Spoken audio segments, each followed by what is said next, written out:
अखण्डमण्डलाकारं व्याप्तं येन चराचरं तत्पदं दर्शितं येन तस्मै श्रीगुरवे नमः। तस्मै श्रीगुरवे नमः। तस्मै श्रीगुरवे नमः। महर्षि वाल्मीकि प्रणीत रामायणम। रामायण नाम का ग्रंथ, जिसे हम आदि काव्य, वीर काव्य, महाकाव्य, उपजीव्य काव्य या चतुर्विंशति साहस्री संहिता के नाम से भी जानते हैं, इसकी रचना महर्षि वाल्मीकि ने की है। महर्षि वाल्मीकि बनने से पूर्व रत्नाकर नाम के डाकू थे। जंगल में निवास, वहां से गुजरने वाले हर व्यक्ति को लूटा करते थे और यही लूट से प्राप्त आजीविका ही उनके जीविकोपार्जन का साधन थी। एक दिन देवता का, ईश्वर का अनुग्रह हुआ, क्योंकि कहा भी गया है, दुर्लभम त्रयम एव एतत् देवानुग्रह हेतुकम मनुष्यत्वम मुमुक्षत्वम महापुरुष संश्रयः। महापुरुष का सानिध्य मिलना, महापुरुष का आश्रय मिलना, यह ईश्वर की कृपा के बिना संभव नहीं है। आज रत्नाकर के पूर्व जन्म के पुण्य का उदय हुआ है और उसे किसी महापुरुष का सानिध्य मिलने वाला है। सौभाग्यवश मार्ग में आज देवर्षि नारद का प्रवेश हुआ और रत्नाकर पीछे पड़ा उनके, पकड़ करके और कहने लगा कि आपके पास जो कुछ भी है वो मुझे दे दीजिए। तब देवर्षि नारद कहने लगे कि मेरे पास तो कुछ भी नहीं है। रत्नाकर कहने लगा कि महाराज, आज तक जितने लोगों से मैंने संपत्ति लूटी है, खजाने प्राप्त किए हैं, लाखों रुपए प्राप्त किए हैं, हीरे जवाहरात प्राप्त किए हैं, उन्होंने भी पहले मुझे यही कहा है कि मेरे पास कुछ नहीं है।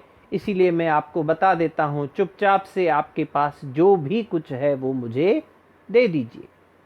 नारद जी कहने लगे, सत्य कह रहे हो रत्नाकर, मेरे पास है, बहुत कुछ है, पर जो वस्तु मेरे पास है, जो अलौकिक खजाना मेरे पास है, उसकी ज़रूरत तुम्हें नहीं है। क्योंकि हम फकीरों के पास, संतों के पास क्या मिलेगा? वीणा मिलेगी, माला मिलेगी, नाम मिलेगा या राम मिलेगा, और इन अलौकिक वस्तुओं की आवश्यकता तुम्हें नहीं है। लेकिन जिन लौकिक वस्तुओं की कामना तुम मुझसे कर रहे हो, वो मेरे पास देने के लिए नहीं है। रत्नाकर अपनी तलवार उठा करके और नारद जी पर आक्रमण करने के लिए जैसे ही उद्यत हुआ, नारद जी कहने लगे, रुको रुको, एक बात सुनो, तुम्हारा नाम क्या है? डाकू ने कहा, मेरा नाम रत्नाकर है। तब देवर्षि नारद ने कहा, रत्नाकर, एक बात बताओ कि यह जो तुम पाप कर्म कर रहे हो, यह किसके लिए कर रहे हो?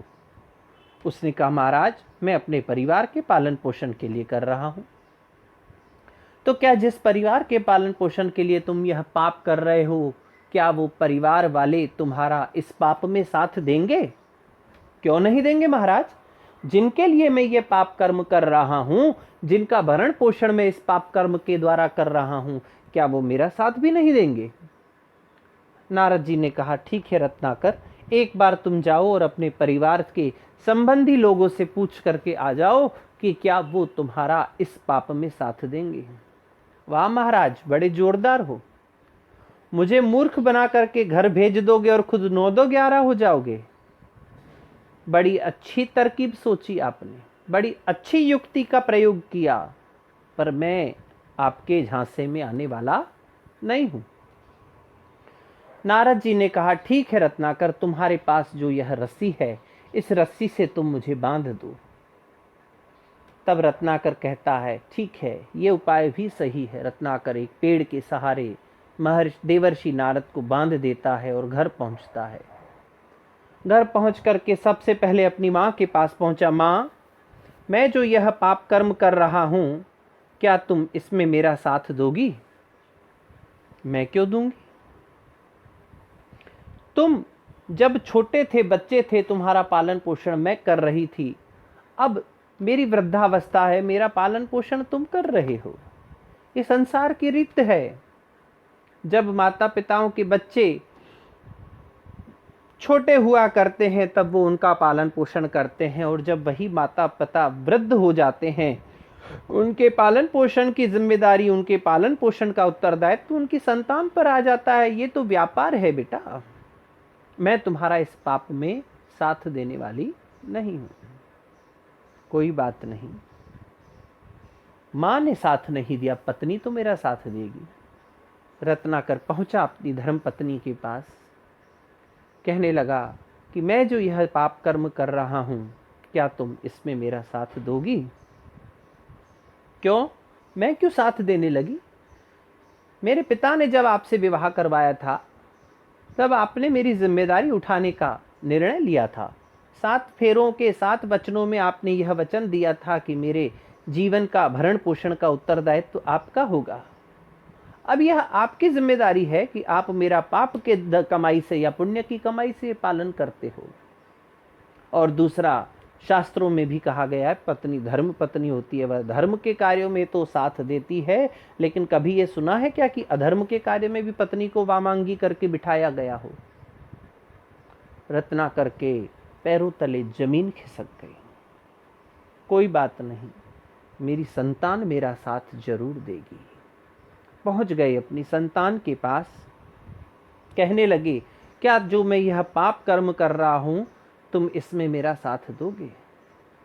तो संतान ने कहा, पिताजी, यह पाप कर्म होता क्या है?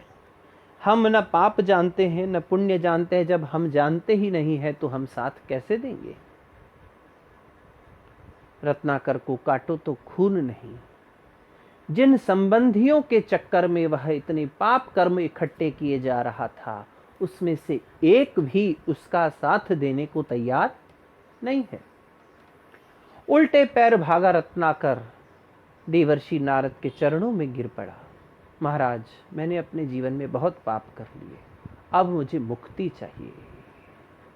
अब मुझे पाप से मुक्ति चाहिए।